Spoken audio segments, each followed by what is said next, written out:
remember I do have the time cards. Keep an eye out for them and just move through them. Don't let them freak you out. All right. Are we ready? All right. Good morning, guys. Show of hands. How many of you guys like to read? Nice. How many of you guys like to study? Yeah, that's what I thought. Good. Personally, I love studying. It's one of those things where understanding how the world ticks, it's fantastic for me. For example, during my history class, I actually picked up this book. It's a timeline of world histories. And the biggest thing that I loved about this book was the connections that it made.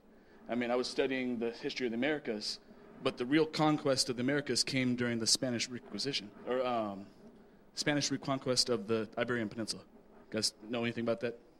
Where Spain pushed the Moors out of Spain. So that whole thing, was really started by Charlemagne, who actually conquered Italy too, and actually pretty much started the modern church. And so he's really responsible for that.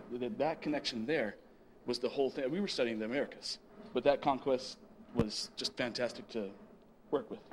The other thing I like doing is reading the paper every morning. I mean, reading the paper, you get current events, you find out how things are developing throughout the world, like Pakistan. I mean, the whole thing with Pakistan, where it's the Fertile Valley, floods are coming through, I mean, everything's destroyed.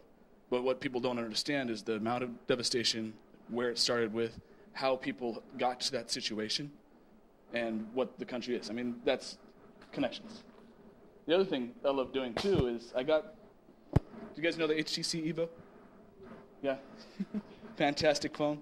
Call it the God phone. It does everything. I mean, it's one of those things that it does, it can make the iPhone work. It's a HTC Evo. But what I love about it is having any question I want at my fingertips, or any answer. So I can pick up, say, if I wanted to know something about Charlemagne, I can Google it. It immediately goes to Wikipedia. I have the full thing right there. So anytime I have a question, I'm riding the trolley, I'm in class, I'm going to be doing all different kinds of stuff, I can just search it right there. Everything's at my fingertips. But that's the whole thing. I mean, connections, is making connections with things in the world. The thing I like doing is, the other thing too is if somebody has a question, because a lot of times they come to me because I work on understanding what the world is how the world connects. I mean, how does something happening in Pakistan affect India, affect Europe? How does the Greek economic tragedy affect us? We're understanding how all that works really helps other people get into that position, or into a position to better themselves. So that's exactly it. I mean, that's pretty much it.